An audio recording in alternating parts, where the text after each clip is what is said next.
This video is sponsored by Skillshare. So, my toxic trait is that when I watch art videos on social media, I think I can recreate what I'm seeing, which is ironic because as an artist who shares her process on social media, I know these videos are highly edited. So today I thought I would stop thinking I could do it and I would actually try. Starting with this video that has 49 million views. And yeah, it looks pretty straightforward. Let me watch that again. Yeah, I have a squeegee, so I definitely think I can try this. So let's get started. Here's what I needed to give that first video a try: paper, tape, the squeegee, and of course paint. The size of the paper I chose didn't really fit on my filming set, so I decided to cut it and make it a little bit more manageable. I taped it to my desk because I thought it needed to be that way so the squeegee wouldn't move the paper as it pulled the paint down. And then I just started adding dots with paint. I used very simple, cheap acrylic craft paints. I don't know if it's the same type of paint the artist used, but this is what I had on hand, so that's what I'm using. I'm trying to do something similar to the patterns that I saw in the video, but at one point I got tired of putting dots down and I didn't do the bottom of the page. Oops. I then added a piece of scrap cardboard to the end so when I pulled the paint down, it would not get all of that paint on my desk. And here goes nothing. First time trying this. I was really excited, and I remember the squeegee was moved a little bit instead of pulling straight down, so I did that. And oh, it's definitely not the same. Mine is so awful. Not interesting at all, which it figures. I decided to try it one more time because I noticed the dots at the bottom would stay darker on the paper. So for the second time, I made a heart on the middle to try to give it a little bit of personality. Then just place dots on top of that, and here goes second pull, and yeah, that wasn't great either. Boo. But I do love how the squeegee looks at the end. Okay, so right off the bat, that was a humbling experience. This looks nothing like the piece of art from the viral video. And of course, I'm going to be tagging all of the original creators in the description. I am going to let this dry and see if I can do something with it with some markers later. But for now, I'm going to move to the next video. Wait, let me interrupt myself here because I didn't really get to drawing something on top of these. And when they dried completely, they look basically the same. So not good.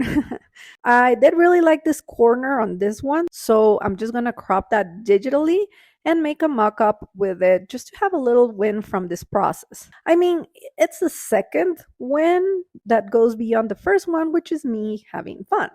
Okay, back to whatever I was saying. And for this one, I'm going to use Canvas. So let's watch it. Again, seems simple enough, but we'll have to see. All canvas ready, and I just basically copied what I saw. Added random dots of paint everywhere, lots of paint, and I used yellow to blend with the existing stains on the canvas, a canvas that I just had lying around here at home. I really had fun just playing with paint, adding the blobs, making this video because for me, it's really fun to try new ways of painting and trying new crafts. And I'm so lucky I have the space for this because I do have a daily art habit. And if you want to create one for yourself, today's sponsor, Skillshare, can definitely help you with that. If you don't know what Skillshare is, it's the largest online learning community for creatives like you and me.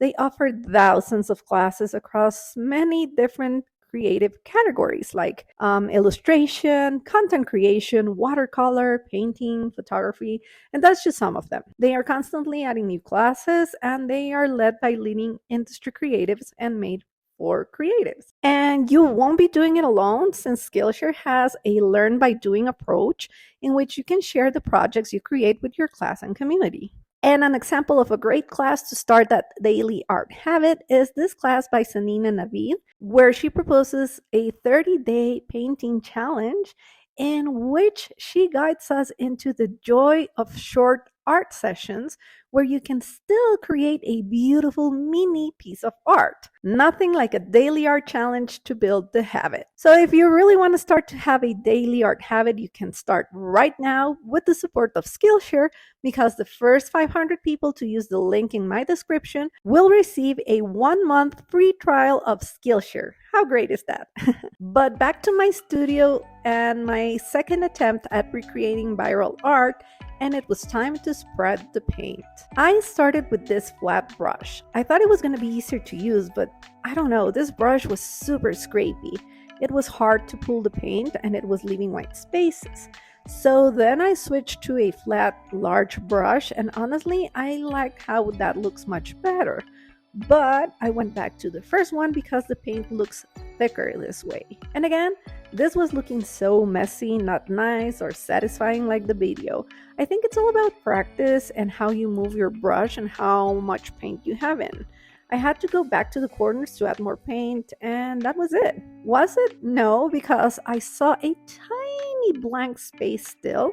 Not visible on camera, I think, but it bothered me, so I kept fidgeting with it. So I grabbed the flat brush and ran it over again, which was a mistake, because that second run made the paint mix more and I lost the brighter colors like the yellow. Okay, so I would call that a 0 for 2. It's definitely nothing like the videos. I guess it's also practice.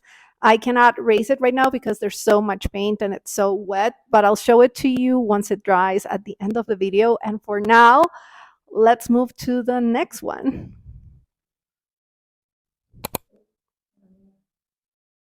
Okay, so on this one, we can just paint the canvas, and then she puts the paint in a little baggie and does the squiggles. I'm sure that's mixed with something else because of the consistency.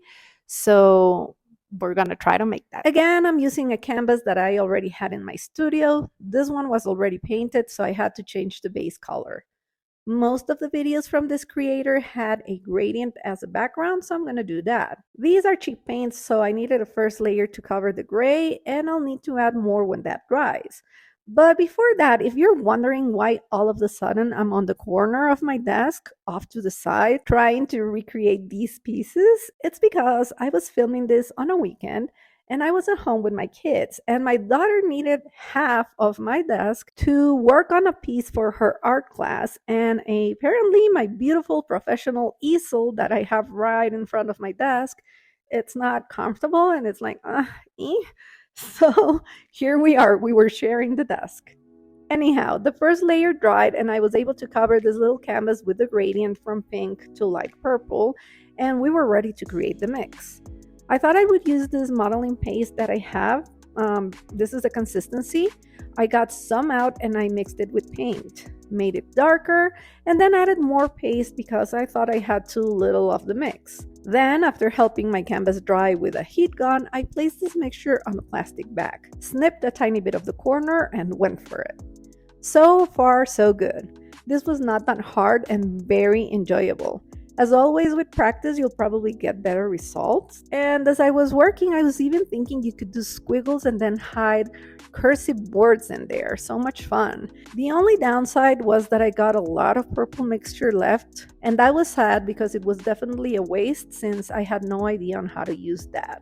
Okay, so definitely this one is the one I feel the best about. It's looking pretty. Mine is, of course, super simple, but I was just trying to get the pace to work accordingly. So I really love playing with this. It's really, really entertaining. Also, note to self, don't experiment new things when wearing white. And we're going to move to the next one. And for this one, I think I'm going to have to cover my desk because it seems like there's a base layer of paint, which looks very fluid. So I did get something to do that. And then I don't have a balloon, but I'm going to use a plastic bag because I've seen other versions where they use a plastic bag.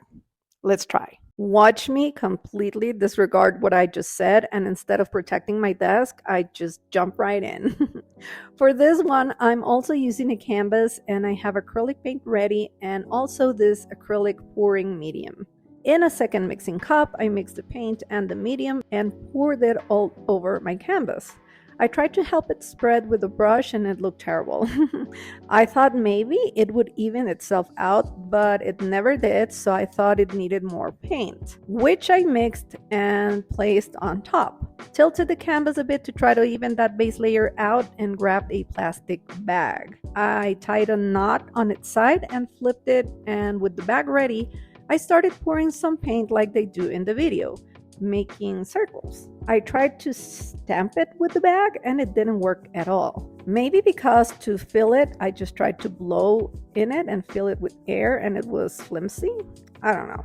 I also noticed that maybe I had way too much paint, so I tilted the canvas and poured that out, which actually looked pretty for a second. But yeah, I poured out half of the paint that the canvas had. No worries, because I did use that in one of my ongoing paintings that I had that day. I tried it a second time, but this time I had filled the bag with water so it would work better as a stamp. First try and it kinda looked okay, and then I kept stamping with it and it really didn't look right. It just looks messy. I had to fix it somehow, so I just went in with more paint. I did some squiggles and then pulled those squiggles in to accentuate the flowers. I felt better about using a brush because I had more control, but I was still happy that I had some of the randomness created with the bag. Okay, so I'm done with this one. I made a mess, but I think it's gonna work out depending on how it dries. So I'm gonna clean up, let it dry, and show you the results tomorrow, which for you is right now. Yeah, right now. But first, let me show you the previous one because I ended up adding a second layer of squiggles to see how it looked, and this is how that dried. Now we can see how those fluid flowers dried, and I really like this painting, so I'm going to create a few mock-ups for you to see. And yeah, it's so pretty. I really like the things I made today, but mostly I had so much fun. If you enjoyed this video too, let me know by liking or commenting, so maybe I can do a part 2 because I have a bunch of other viral videos saved that I could try to recreate.